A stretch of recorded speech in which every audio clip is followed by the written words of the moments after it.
with a tragic passing and more. This is Wrestling Hub. My name is John, and you're watching the Wrestling Report. Before we get into the rest of the video, make sure you subscribe to Wrestling Hub and turn on all notifications to stay up to date with everything in the world of pro wrestling. Also, don't forget to follow us on Instagram at Wrestling Hub Official and follow us on Twitter at Wrestling_Hub.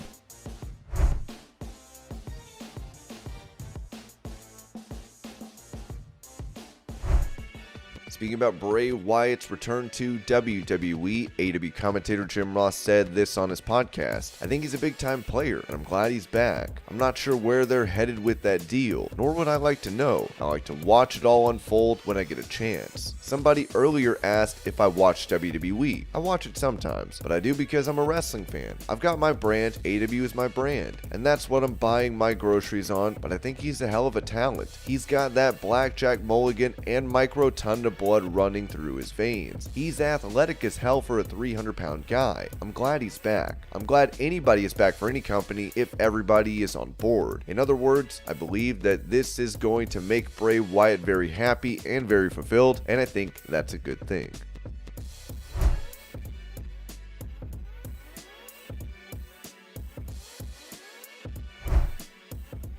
On his ESPN show, former UFC heavyweight and light heavyweight champion Daniel Cormier spoke about his run in WWE and the possibility of making a return to the company. As he said, let me tell you something. So I came home and my partner at my barbershops, he was at my house, and he was like, damn, you look a lot bigger on TV. I was like, TV adds a few pounds, and the stripes didn't help, but that visual is why I'm going to lose weight. That visual is why your boy's going to lose weight. So they were talking to me about doing future things in WWE, and I go, I'll do things, but I've got to get in shape first. Like, give your boy some time to get some of this baggage off, this luggage. Let me get rid of some of the checked baggage, and then maybe do a couple carry-ons, and then now I'm able to go and do some things in the ring. Let me have a couple carry-ons on the side and not the entire huge suitcase.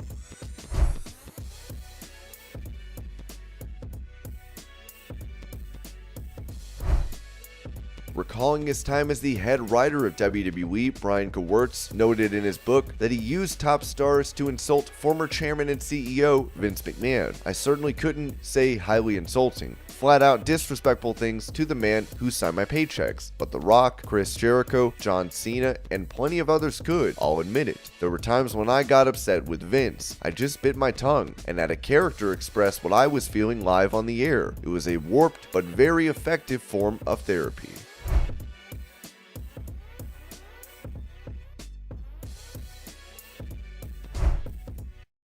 During a WWE live event, Bayley was managing damage control for a match where a fan made enough of an impression on the role model for her to respond. Here's the video.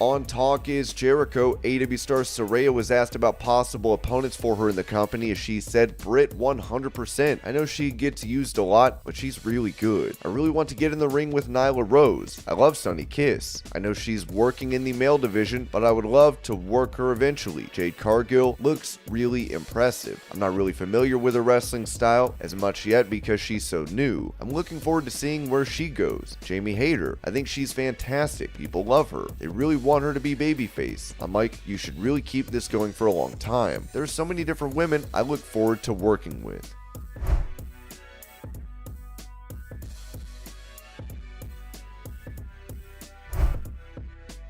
Revealing one of the most difficult aspects of his new role overseeing NXT, Shawn Michaels told the Ringer Wrestling Show, usually Hunter is the one that's out there in front of the cameras doing all the talking for NXT, but his responsibilities have grown. It also means that mine have grown. The image of NXT still needs to be represented. That falls on me. Clearly, I'm thrilled to be able to do that. It is a new role for me. I usually am more comfortable behind the scenes in doing my job, but this is an exciting new time. I love the men and women in NXT. I love helping them out. The hardest aspect of the job for me, to be perfectly honest, is getting out there and promoting NXT.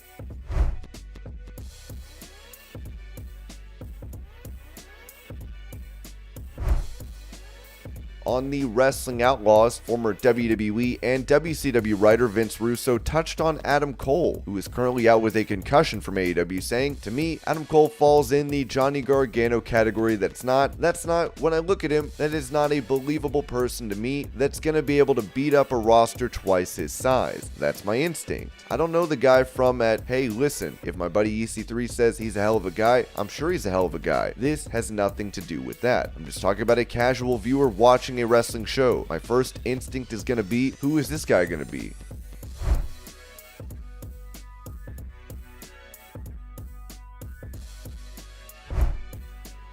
Speaking in front of fans for an event with Inside the Ropes, RVD recalled finding out that CM Punk had become a locker room leader in WWE. "I've been gone for 30 days. When I came back, it was the first show back and CM Punk approaches me at the building and he says, 'Hey Rob, I just want to let you know I'm going to have a team meeting in the dressing room.' He says, 'Of course, this has nothing to do with you. I just want to tell you so you know, like when everyone's back there and stuff.' I'm like, 'What? You're the locker room leader? Like what happened?' But some people are comfortable just taking that position of control and moving forward, and I don't know. I kind of think he's one of them." Van Dam would also compare CM Punk to a stripper, saying, "Anyway, CM Punk probably has as big of an ego as anybody I can think of that I met in the business. I'm not saying that necessarily in a bad way. Depends on how you take it. But I think that he believes that he really is the best, the best in the world. I learned years ago that strippers can be fun to date as long as they can leave the gimmick at work and not bring it at home and be normal at home. If you're able to come back in the dressing room and still be that guy in the ring that say they really believe you're the best in the world and you're ready to prove it or whatever, then the business looks at someone like that as like, dude, you're believing your own hype. There's nobody on their own that is moving the industry. It's everybody together. So being around him, just feeling his energy, I feel like he believes that. Hey, these guys make it to the top, the guys who believe in themselves, and most of the guys who do the promos that convince you they really think they're the best. They are the ones who make it to the top.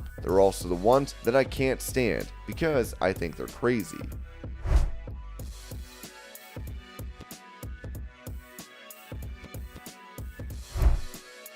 On Monday Night Raw last week, Brock Lesnar made his return to WWE ahead of Crown Jewel in Saudi Arabia as he destroyed Bobby Lashley. On his podcast, Jim Cornette called out fans for hyping up Lesnar's return. "It is an indictment again of the modern wrestling fan, or the way the business has been presented, that when a guy switches heel, they love him. Brock says good evening to everybody and says good evening to Bobby Lashley and picks him up for an F5 out of nowhere and drops him, and the fans love it. Brock Lesnar turns heel, attacks another babyface for no reason out of nowhere, and the fans chant one more time for the babyface to be assaulted again. And then Brock gives him a German, and then one more time and another F5 and gets the Kimura on Bobby and cranks it up, and then lets him go and stands over him laughing, while the people cheer this dirty, no good son of a for not back jumping but inevitably F5ing the babyface."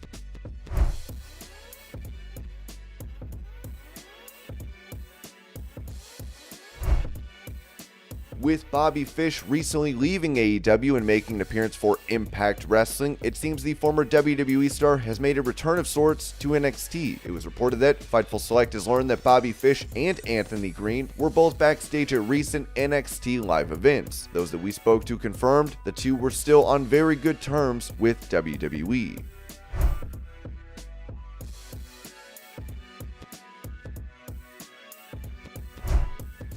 Speaking about the recent backstage altercation in AEW between Sammy Guevara and Andrade, former WCW star Conan criticized the AEW president Tony Khan. I think what Tony's problem is, he's got to get his head out of the sand. He's too busy hoping nobody talks bad about them. The honeymoon period is over.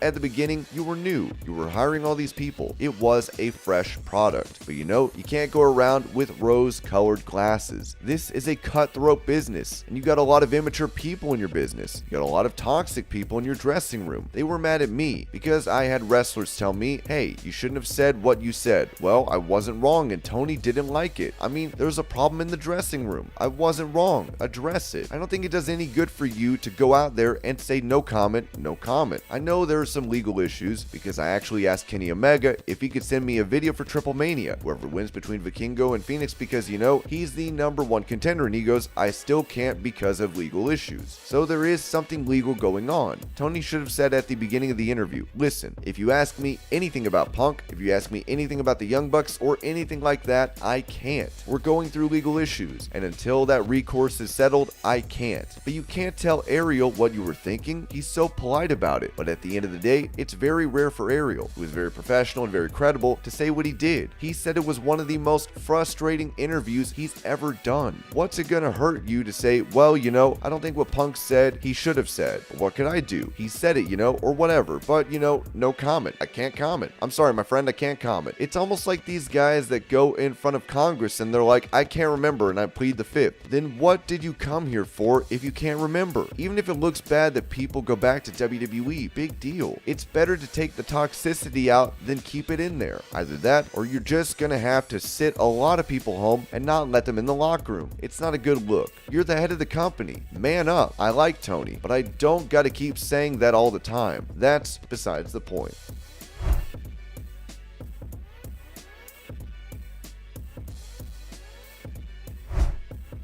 While there were previous reports that WWE could be looking to bring changes to the upcoming Day 1 pay-per-view for next year, it seems it will no longer be happening. As WrestleNomics said, WWE's Day 1 premium live event isn't taking place, according to multiple sources. The event, originally scheduled for January 1st, 2023 at State Farm Arena in Atlanta, isn't being rescheduled or rebranded. There's no PLE for WWE expected between Survivor Series on November 26th and Royal Rumble on January 28th. We couldn't confirm a reason, but the cancellation could be related to appeasing WWE's business partner NBC Universal.